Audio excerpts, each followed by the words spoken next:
سب سے اعلیٰ درجے کا اسلام کیا ہے؟ من سلم المسلمون من لسانہ و یدہ. زندگی میں یہ طے کر لو، کوئی کتنا ہی تمہیں دکھ پہنچائے، کوئی کتنا ہی تمہاری بےعزتی کرے، چپ ہو جاؤ، سہ جاؤ. مرنے والے کی کیا عزت کیا ذلت. میں نے تو مر کے دیکھا ہے اور مجھے یہ حدیث سمجھ میں آئی ہے بڑی اچھی طرح، موتو قبل ان تموتو، کہ مرنے سے پہلے مر جاؤ. اس وقت اگر میں مر جاتا تو مجھے کوئی گالیاں دیتا تو مجھے کیا نقصان تھا، اور مجھے کوئی نعرے لگاتا میرے لیے تو میرا کیا نفع تھا. تو مرنے سے پہلے مر جاؤ. کوئی تمہیں برا بھلا کہے تو تمہارا کیا نقصان تھا، تمہیں کوئی واہ واہ نعرے لگائے تمہیں کیا نفع ہے. اگر اللہ راضی ہے تو مرد آباد اور زندہ باد سے بے نیاز ہو. ابو ذر رضی اللہ تعالیٰ عنہ کو ایک آدمی نے گالیاں دی تو انہوں نے فرمایا بیٹا ایک گھاٹی آگے آ رہی ہے، اس میں گر گیا تو جو کچھ کہہ رہے ہو اس سے بھی زیادہ کا حقدار ہوں، اور اگر پار ہو گیا تو تیری گالیوں سے مجھے کوئی فرق نہیں پڑتا ہے. من سلم المسلمون من لسانہ و یدہ موتوا قبل ان تموتوا. چونکہ آج کل اخلاق ہیں انتقامی، معاف کرنے والے اخلاق ہیں نہیں، انتقامی اخلاق ہیں. ہمارا معاشرہ انتقامی ہے، اچھا کرو گے تو ہم اچھا کریں گے، برا کرو گے تو ہم برا کریں گے، جیسا کہو گے ویسا ہم سے سنو گے. یہ ہمارا ماحول ہے، یہ ہمارا.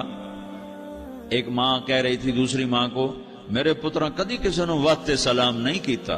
بڑے فخر سے کہہ رہی ہے، ہمارے اپنے گاؤں کی بات. میرے پترا کدی نہیں کسی نے وقت سلام کیتا، مائی جڑا کرے انہوں کریں دیں، جڑا نہ کرے انہوں پوچھ دے ہی کوئی نہیں. یہ وہ فخر سے کہہ رہی. جو سب سے بڑا عیب ہے وہ سب سے بڑا فخر بنا ہوا. میرے پترا کدی نہیں کسی نے وقت سلام کیتا. جب ماں باپ نے یہ سبق دیا تو اولاد کا کیا قصور ہے. تو ہمارا معاشرہ انتقامی ہے، ایک کی 10 سنانے کا ماحول ہے.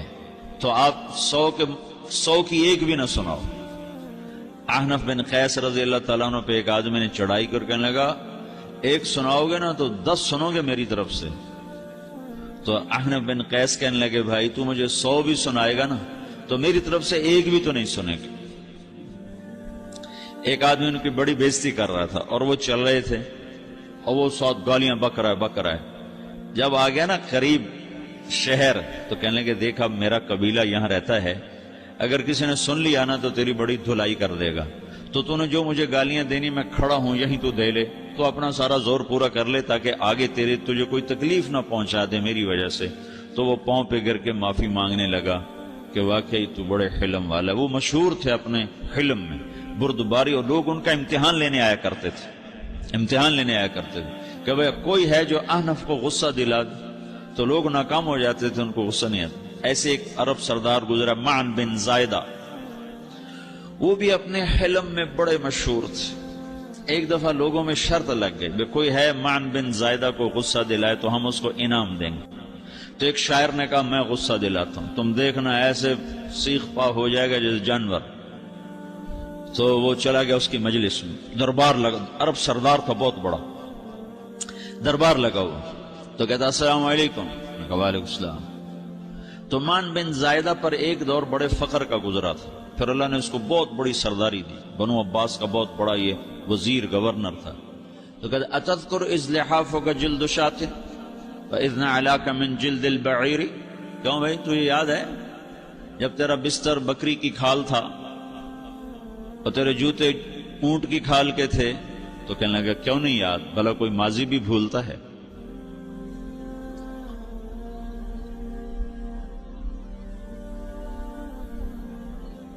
تو وہ کہنے لگا پہلا وار تو خطا گا کہ فسبحان الذی آتاک ملکا وعلمک الجلوس علی السریر. تو پھر ساری تعریفیں تو اللہ کی ہیں جس نے تیرے جیسے کو تخت پہ بٹھا دیا. کہاں بھئی ساری تعریفیں اللہ کی ہیں، میری تو کوئی اوقات نہیں. تو کہنے لگا سأرحل عن دیار انت فیہا وان جار الزمان علی الفقیر. جہاں تیرے جیسا حکمران ہو وہاں مجھے رہنا گوارا ہی نہیں ہے، میں یہاں سے چھوڑ کے نکل جاؤں گا چاہے کتنی تکلیف اٹھاؤں. بڑے دربار میں یہ ایک گورنر اور وزیر سے بات ہو رہی ہے. تو وہ کہتا ہے اچھا بھائی اگر تو ہمارے پاس رہے گا تو ہم تیرا اکرام کریں گے، اور اگر تو جانا چاہتا ہے تو پھر رافقت کا سلام، تو وہ یہ وار بھی خالی گیا تو پھر کہنے لگا فجد لی یبن ناقصۃ بمال،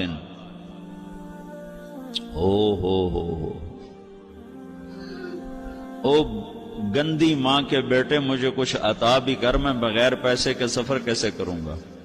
عرب کو کسی کو بھی ماں کی گالی دے دینا اور پھر عرب سردار ہو. فجد لی یبن ناقصۃ بمال، بری ماں کے بیٹے مجھے کچھ پیسے بھی دے، میں نے جانا ہے.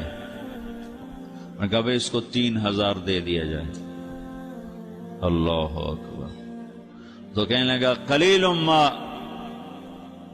اعطیتنی وانی لاتمو منک فی الکثیر، یہ تو بہت تھوڑا تو نے دیا ہے، مجھے اور دے. کہا اچھا بھائی 3000 اور دے دو. تو وہ شاعر کی بھی آنکھیں پھٹ گئیں. کہنے لگا اب ٹھہر جا ٹھہر جا، اب میں تیری اصل تجھے بتاتا ہوں.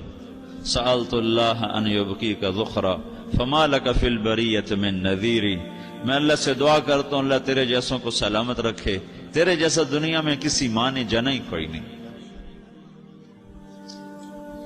فمنک الجود والافضال حقا وفضل یدیک کالبحر الغزیر، تو ہی سخی ہے، تو ہی کریم ہے، اور سمندر بھی تیری سخاوت کے آگے کچھ نہیں ہے.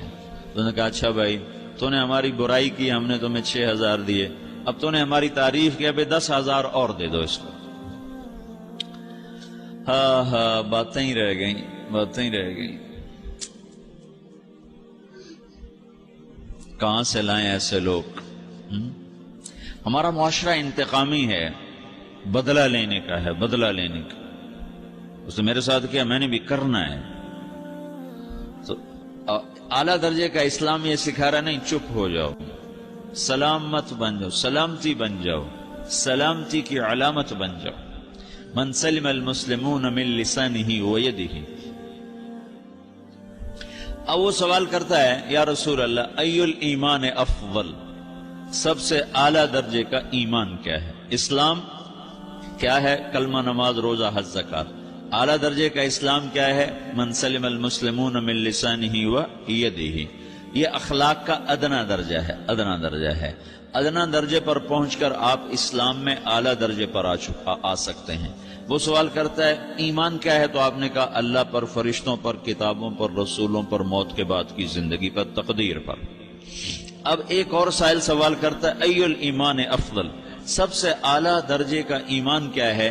تو آپ نے فرمایا حسن الاخلاق، اچھے اخلاق سب سے اعلیٰ درجے کا ایمان ہے. جو آدمی اسلام میں، جو آدمی اخلاق میں، جو مرد عورت اخلاق میں ادنا درجے پر ہوتا ہے وہ اسلام میں اعلیٰ درجے پر پہنچتا ہے. اب اگر وہ اخلاق میں اعلیٰ درجے پر آ جائے تو اب یہ کہاں پہنچے گا؟ اب یہ کہاں پہنچے گا؟ میرا نبی کہہ رہا ہے سب سے اعلیٰ درجے کا ایمان ہے حسن اخلاق، حسن اخلاق. ابو ہریرہ نے پوچھا یا رسول اللہ وما حسن الاخلاق، یہ بھی ایک اور حدیث ہے. یا رسول اللہ حسن اخلاق کیا چیز ہے؟ تو آپ نے 3 چیزیں فرمائیں، تصل من قطعک وتعطی من حرمک وتعفو عمن ظلمک.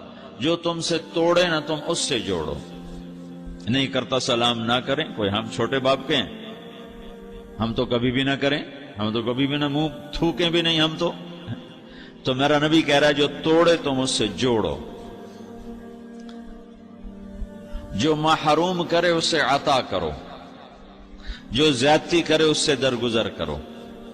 یہ 3 کام جو عورت مرد کر لے گا یہ اخلاق کے اعلیٰ درجے میں ہے. جب یہ اخلاق کے اعلیٰ درجے پر پہنچتا ہے تو پھر میرا نبی کیا بشارت دیتا ہے؟ ادنا درجے پر پہنچ کر تو اعلیٰ مسلمان کی بشارت ہے، اور اخلاق میں اعلیٰ درجے پر پہنچ کر میرا نبی کہتا ہے کاد الحلیم ان یکون نبیا اعلیٰ